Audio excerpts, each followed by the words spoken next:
On March 18, 2019, Dan Paulson purchased the game Bleeding Edge VR Chapter 1.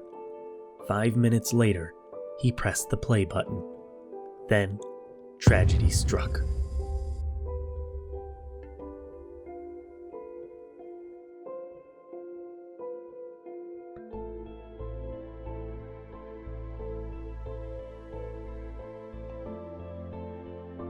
Dan loved dinosaurs.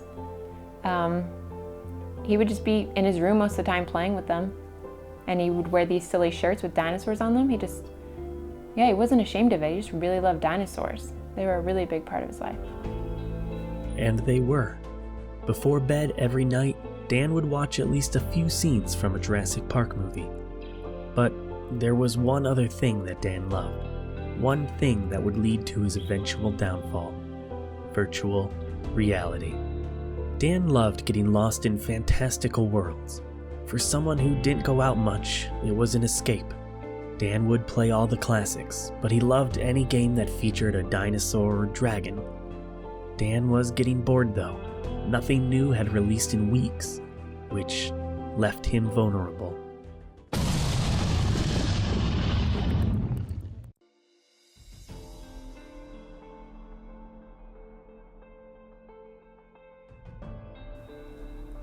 It was a Saturday.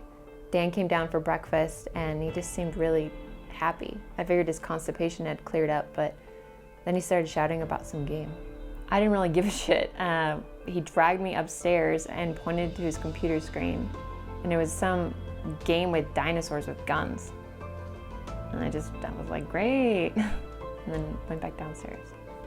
That fateful game turned out to be Bleeding Edge VR Chapter 1. Dan was excited. You got to drive around and have dinosaurs chase you, all while shooting at them with a gun. He watched the trailer 13 times, even going so far as to leave a like.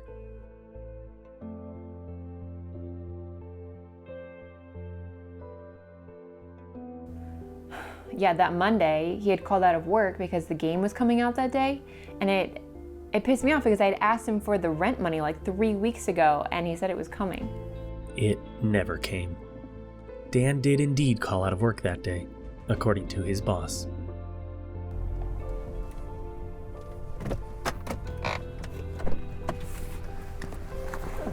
Excuse me, who are you people?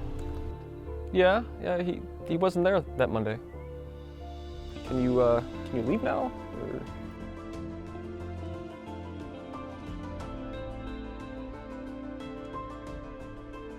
By all accounts, Dan rolled out of bed at the crack of noon, his dragon pajamas on and ready to go. He grabbed his Vive and plugged in the lighthouses. Jumping into his computer chair, Dan opened the Steam page for Bleeding Edge VR. What he saw there made him extremely happy. Reviews had come in and they were positive. Not overwhelmingly so, but with VR you'll take a positive review where you can get them. One other thing made him fist pump. The price. $2.99. A steal, thought Dan.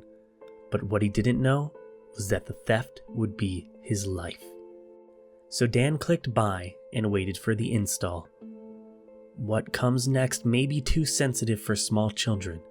We ask that anyone with a weak stomach look away now. It took our computer experts weeks to get this footage, which we now present to you in full. First was the title screen, and Dan's joy was boundless. Dinosaurs, guns, hell, even a robot dinosaur. It was perfect, his holy grail. And then he pressed play. Dan wasn't aware of the problems at first. He noticed the beautiful sun shafts glistening over the wild plant life. He saw what were to be his tour guides in their awesome car. But then, it happened. Dan looked down.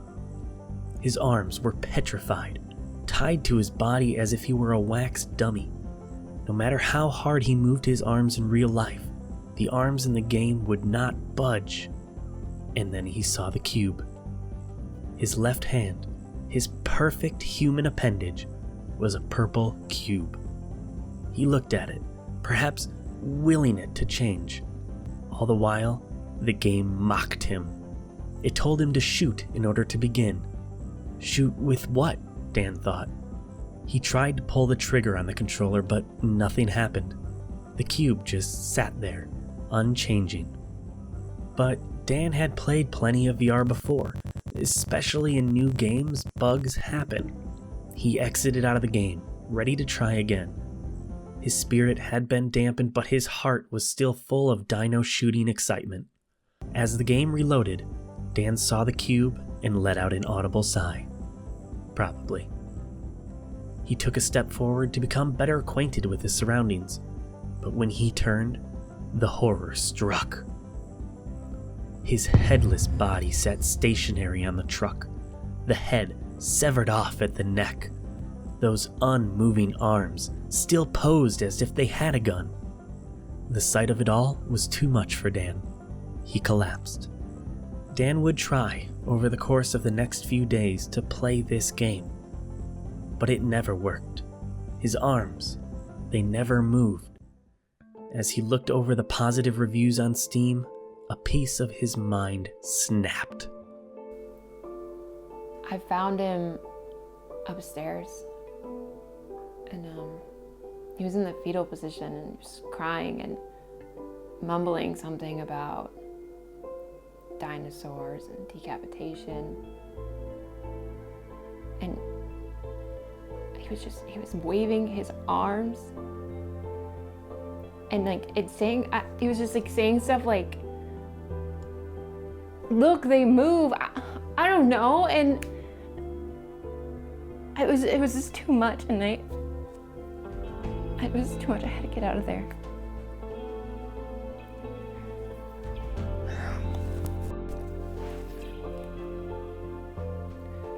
Dan was still recovering from the brutal attack on his hopes.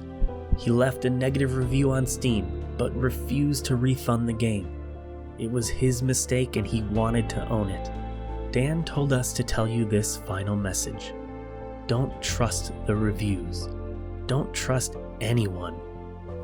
3 days later, Dan Paulson died. His hair. It looked like shit.